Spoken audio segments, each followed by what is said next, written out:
Hi friends, welcome back. This is your Arun. சரி வாங்க நம்ம வீடியோக்குள்ள போவோம். இன்றைக்கி நம்ம மல்லி சீரியலில் என்ன சுவாரஸ்யமாக விருப்பமாக போயிட்டுருக்கிற விஷயத்தை பார்ப்போம் வாங்க.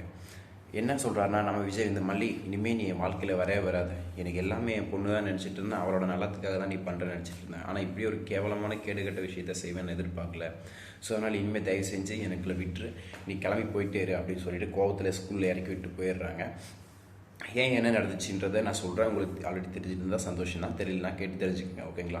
என்ன நடந்துச்சுன்னா, நம்ம மல்லியும் வெண்பாவும் அவங்களோட ரூம்குள்ளே ஒரு சாங்கை போட்டு குத்தாட்டம் போடுவாங்க. வைப்பில் குத்துனா குத்து, செம்ம குத்து, அப்படி டான்ஸ் போட்டுட்ருக்கிறத நம்ம ராஜேஸ்வரி பார்த்துடுறாங்க.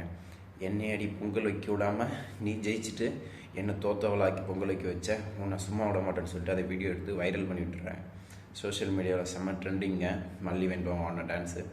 இதனால் இதை பார்த்து செம்ம காண்டான நம்ம ஸ்கூல் ஹெச்எம் விஜய்க்கு ஃபோன் பண்ணுறாங்க. ஃபோன் பண்ணி எங்கே இருக்கீங்க, உடனே ஸ்கூலுக்கு வாங்கன்னு சொல்லி ஸ்கூலுக்கு வர வச்சு பேசுகிறாங்க. என்னது இதெல்லாம், நாங்கள் எங்கள் ஸ்கூலோட ரெப்புடேஷன் எல்லாமே டேமேஜ் ஆகுது, அதுவும் யூனிஃபார்மில் ஆடிருக்காங்க, இதனால் எங்கள் ஸ்கூலோட கௌரவமே போயிடுச்சு, உங்கள் பொண்ணை நீங்கள் கூப்பிட்டு போயிடுங்க, நாங்கள் டிசி கொடுத்துட்றோம் அப்படின்னு சொல்லிடுறாங்க. இதெல்லாம் நடந்ததுனால வெண்பாவோட லைஃபே போச்சு, அவரோட வாழ்க்கையே போச்சு சொல்லி காண்டில் மல்லி என்ன பண்ணுறாங்கன்னா அழுதுட்டுருக்காங்க. அதுக்கு என்ன மல்லி காண்டல்றாங்கன்னா, ஏன்னா அவங்க பண்ணாத தப்புக்கு அங்கே மேலே பழி போட்டால் கோவம் வரணும், என்னங்க பண்ணோம். இந்த தப்புக்கெல்லாம் யார் காரணம் உங்கள் எல்லாருக்குமே தெரியும், நம்ம ராஜேஸ்வரி தான். ஆனால் அந்த ராஜேஸ்வரி அங்கே நிம்மதியாக இருப்பாள்.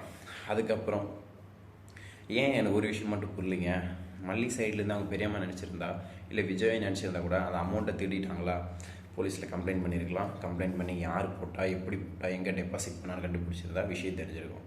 இது மொதல் விஷயம். அதே மாதிரி ரெண்டாவது விஷயம் என்னென்னு பார்த்தீங்கன்னா, நம்ம ஸ்கூலில் அந்த வீடியோ பார்த்தாங்க இல்லையா, அந்த வீடியோ யார் அப்லோட் பண்ணால், எந்த மொபைலில் பண்ணால், ஐபி அட்ரஸை ட்ரெஸ் பண்ணி கண்டுபிடிச்சிடலாம். இதெல்லாம் செக் பண்ணாமல் மல்லி தான் பண்ணான்னு சொல்லிட்டு சும்மா கத்திகிட்டே போயிட்டுருக்கான் நம்ம விஜய். இப்படியே போயிட்டு இருந்தா எப்படிங்க? விஜய் படிச்சுட்டு தான் அவ்வளோ பெரிய கம்பெனிக்கு ஓனராக இருக்கானா, இல்லை படிக்காமே முட்டாளா அப்படி இருக்கானா என்னன்னு எனக்கு தெரியல.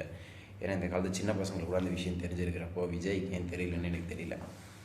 ஸோ நண்பர்களே, அடுத்தடுத்து என்ன நடக்க போகுது, நம்ம விஜயும் மல்லியும் ஒன்று சேருவாங்களா இல்லை இப்படியே பிரிஞ்சிருவாங்களா அப்படின்ற மாதிரி போயிட்டுருக்கு. உடனே நம்ம விஜய் வீட்டில் பார்த்த மல்லி, நான் தான் உன்னை வேணான்னு சொல்லி ஸ்கூலில் இறக்கி விட்டு வந்தேன்ல, நீ எதுக்கு திரும்ப வீட்டுக்குள்ளே வந்த அப்படின்னு ஒரு ரகலை பண்ணுறாருங்க. என்னங்க பண்ணுறது, வாழ்க்கைன்னா ஒரு வட்டம், அதை சுற்றி 1000 கட்டம், இப்படி தான் போயிட்டுருக்கு. இங்கே பேசிகிட்டு இருக்கப்போ அங்கே என்னடா பார்க்குறேன்னு கேட்குறீங்களா?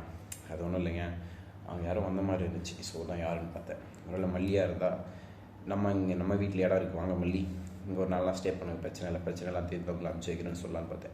நான் நல்ல முறையில் தாங்க சொல்கிறேன், நீங்கள் அதை தப்பாக எடுத்துக்க வேண்டாம். இதுக்கப்புறம் என்னென்ன நடக்க போதோ, ஏது நடக்க போதோ அப்படின்ற சுவாரஸ்யமான விஷயத்தை அடுத்தடுத்த வீடியோவில் அப்லோட் பண்ணுறேன். Thank you so much, Tata, see you, பாய். இன்னொரு விஷயங்க, மறக்காமல் லைக், சப்ஸ்கிரைப் பண்ணிவிடுங்க. Thank you so much.